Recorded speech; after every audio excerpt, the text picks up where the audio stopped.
Alright ladies and gents, have you ever seen a oil change done on a V12 Vantage? Well, today you're about to find out. This is probably one of the easiest oil changes you could do and service on a supercar. So without further ado, we're gonna go ahead and get my car on a lift and then get started. Alright everyone, let's go ahead and get this service started. First thing you gotta do is go ahead and move the car up on the lift so we can access the drain plug and the underpan of the car. First thing Matt is doing is inspecting the car, and you could see he saw something on the wheel bushing, but it wasn't a big deal, so we left it as is. Now it's removing the 1,000 bolts that hold the underpan together. As soon as you get that off, then we put it to the side and then access the drain plug, which funny enough, you don't need to remove the underpan for this particular step to remove the oil itself, but I'll explain later on in the video of why we had to do that. It is one drain plug, so it's super easy. As soon as you unscrew that, all the oil drains out. Really easy, and you can see the oil doesn't look too bad, and we're catching it on our amazing contraption with the 2 buckets. But let's go ahead and see what Matt has to say. All right, Matt, what did you want to say? So this car takes 13 quarts of fluid. This thing takes so much, and it also has only one drain pan because it's not like a sump or anything. So it just has like a whole oil pan. So all the oil just sits in the bottom right here, and it doesn't have an external reservoir like a Huracan or Lamborghini SVJ would have or something. So practically it just makes it easier on you. Kind of, yeah. Yeah. And people will charge a lot for that. Yeah. You know, I searched up on ChatGPT how much it would cost, and they said over $2 grand for your car. I'm like, wait, $2 grand? yeah, are you serious? That's what ChatGPT told me for the dealer. I was like, holy shit. Well, we're here to debunk the whole Aston Martin tax then, I guess, in that case, right? Literally.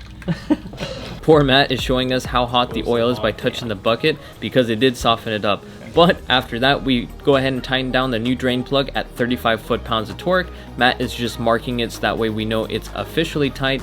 And then we actually mistakenly put back the underpan, which you're going to see later on in the video of why that wasn't a good idea in the first place. All right, so the annoying part about McLarens, what I was saying earlier, is like McLarens have a big undershield as well, but then they also have washers that are implemented in this. Like as you can see, this washer will stay on and it won't fall off if you go like this. Oh. But McLarens, so you have to individually grab the bolt and then grab the washer and then put it back in. No This one way. you just grab the bolt, so it's a little bit easier. Okay, yeah. Alright, so not knowing this was a bad idea, we're continuing on just securing the underpan of the car itself with its 1,000 bolts. But as soon as we get that done, then we move on to the top of the car where we remove the oil filter and then put back the new oil. So first thing you gotta do is remove the air intake, and then that gives you access to the throttle body. As soon as you access the throttle body, there's 4 bolts that hold it to the intake manifold, which you do have to undo. You can see Matt is unscrewing one, the second screw, the third screw, and the 4th screw. Number 2. Number 3. And just like that, the throttle body does come out and it's looking clean, so that's always a good sign. Now it's to finagle the oil filter away from the engine block itself. You can see this is a major design flaw on this car because it's on the side of the block and it does make a mess. So you can see it's really hot. I felt really bad for Matt because I did drive this from home, so the car was at operating temperature. But you can see the nice Aston Martin oil filter, only about 80 bucks. So yeah, not too bad for an exotic car. Then we put back the new oil filter just like so and rinse and repeat. Just like so, the new oil filter is on. And now it's to replace this little seal around the intake manifold itself. This goes between the throttle body and the intake manifold itself. So you do have to make sure you put it on precisely so that way it doesn't fall out. But Matt actually had a trick to then have it stick on the intake manifold while he was putting on the throttle body. So let's go ahead and hear that. If you have a gasket that's not wanting to stay on, just put a little drop of RTV, something to get it a little bit sticky. It's not going to do any damage to the car or do anything because it's helping it seal it. And for stupid people like me who don't know about it, anything with the heat would mess it up or no?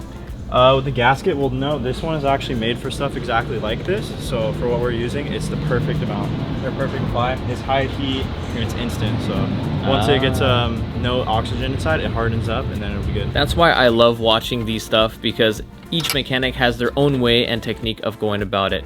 But now we're putting in the new oil, which this car takes 13 quarts of 0W40, which I know is kind of a lot. But now onto the amazing cold start.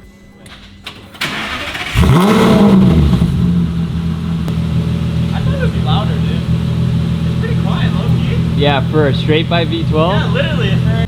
Alright, for those of you paying attention earlier in the video, remember when I said it was a bad idea to put the underpan back on? Well, this is why. You can see it's never a reassuring sign to have oil on the ground, but this is not entirely because of Matt. It's because whenever you have to remove the oil filter on these cars, because it's on the side of the block, oil drips out from there as well. So it creates a big mess. Many people who have worked on these cars do know of this. So all we did was put the car back onto the lift, cleaned everything back up, then put the underpan back on, so that way everything is all cleaned up. This is why you leave it off entirely until you're all ready to go with the new oil filter and new oil inside the car. But without further ado, let's go ahead and finish off. And just like that, ladies and gents, that is how you do a oil change on a V12 Vantage S. As you can see, car is out, fresh and ready.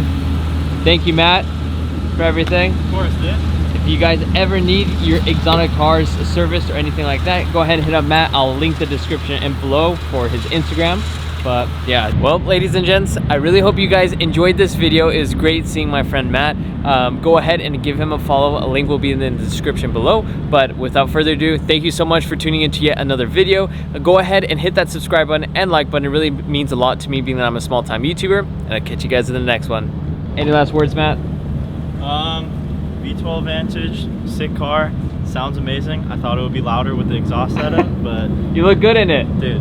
Maybe I'll have a V12 soon, dude. Damn. Hopefully, bro. Hopefully. You're bound for it. SVJ coming up real quick. Shit. All right, guys. Peace.